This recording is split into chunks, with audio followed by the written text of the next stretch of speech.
कांग्रेस अपने आप को कितने बिल्कुल पार सही देखती है? बात है, कांग्रेस 400। अपने अपने कितने पार देखती देखिए बीजेपी ने कहा 400 पार, क्या 400 पार? लहसुन का दाम क्या 400 पार? प्याज के दाम क्या 400 पार?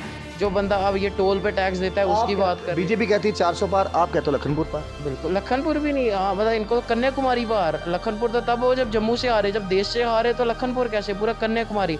तो पहला सवाल रहेगा कि चौधरी लाल सिंह जी जो ज्वाइन कर रहे हैं या नहीं, ये एक बड़ा सवाल है। देखिए उनके लिए दरवाजे खुले हैं, वो डोगरा हित में बात करते हैं।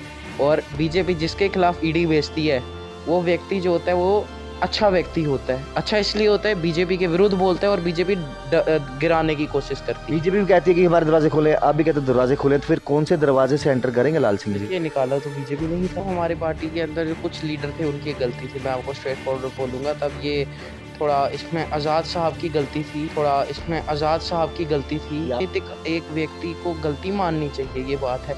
और ये पार्टी का नहीं, ज़्यादा इसमें आज़ाद साहब का ही इसमें गलती था, थोड़ा इसमें आज़ाद साहब की गलती थी। ये आप बहुत बड़ी बात बोली, क्योंकि बड़े कम लोग ऐसे हैं जो अपनी गलती भी मानते हैं, अपनी पार्टी की गलती भी मानते ये राजनीतिक एक व्यक्ति को गलती माननी चाहिए, ये बात है।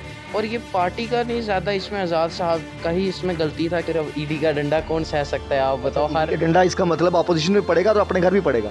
सब पे पड़ेगा, जो बीजेपी के खिलाफ बोलेगा कल को आप भी बोलो, आप भी के ऊपर भी पड़ेगा। नहीं, कांग्रेस हमेशा कहती है कि ऐसी वॉशिंग मशीन है बीजेपी वालों के पास जिसके सब पाप धुल जाते हैं। अब बीजेपी, देखिए बीजेपी जो भी बीजेपी के अंदर ज्वाइन करता है उसके ये सारे जो होते हैं बुरे काम खत्म करवा देते हैं। एनसीपी के ऊपर 70,000 करोड़ का घोटाला बताते थे, वो गया, उसको बंद कर दिया। ये बयान देना, भारतीय जनता पार्टी तो ये भी कहती थी डेली वेजर पक्के होंगे, भारतीय जनता पार्टी तो ये भी कहते थे बहीदारों का मुद्दा हल होगा, भारतीय जनता पार्टी तो ये भी कहती थी एपटेक को हम हटा के भेजेंगे, भारतीय जनता पार्टी ये भी कहती थी स्टेटहुड हम वापस देंगे, भारतीय जनता पार्टी ये भी कहती थी साल में 2 करोड़ नौकरी देंगे, ये भी कहते थे 15 लाख रुपया हर व्यक्ति में देंगे, किसान की आय दुगनी करेंगे। इनके बयान का आप यकीन मानते हो? कौन मानता है? कांग्रेस की लड़ाई इन चुनावों में किसके साथ है? देखिए, मोदी जी के साथ है, मोदी जी के साथ है, या फिर उस कैंडिडेट के साथ जो खड़ा होने नहीं, हुआ? कांग्रेस की ना मोदी जी के भी साथ नहीं और उस कैंडिडेट के भी साथ नहीं है। पहला गोडी मीडिया के साथ है।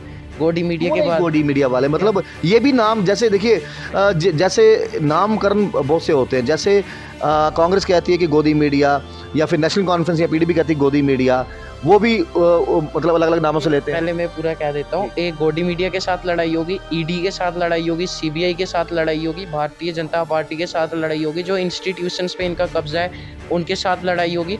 आपने बोला कौन है गोडी मीडिया?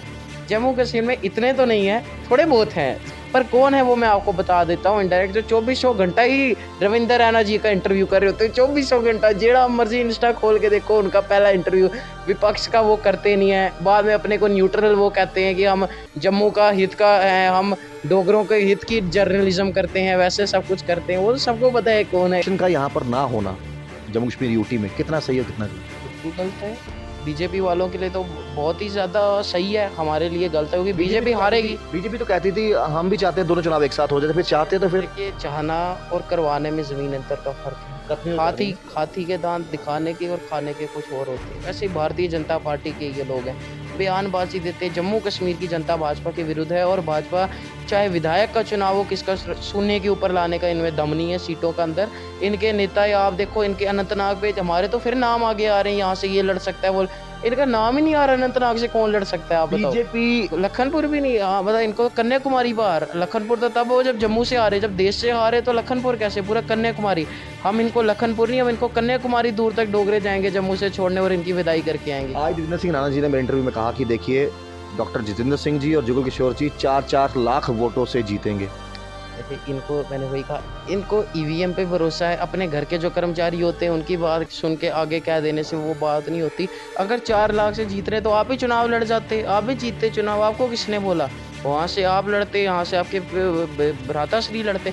गाँव के अंदर हम जहाँ पे जाते हैं हम देखते हैं कांग्रेस का व्यक्ति हमारे को देखते हुए दिखाई देता है और हमारे को भी पहचानने लग चुका है जम्मू कश्मीर के अंदर। तो इस बार बीजेपी क्लीन आउट होने वाली, वो वेरी क्लियर है कि 3 जो सीट है वो हम इंडिपेंडेंट, वो हम अकेले लड़ रहे हैं, मतलब कि लड़ रहे हैं, और जो 3 यहाँ पे वो हम आपको सपोर्ट कर रहे हैं। और जम्मू कश्मीर के अंदर जो है 5 हम जीतने वाले हैं और 1 हम वहाँ की जीतने वाले हैं लद्दाख की, और भारी मतों से जीतने वाले हैं। इनकी तरह नहीं 5 लाख, चाहे 100 वोट से जीते, 2 वोट से जीते, क्योंकि हमें जनता जनार्दन पे पूर्ण रूप से विश्वास है, हमें ईवीएम पे विश्वास।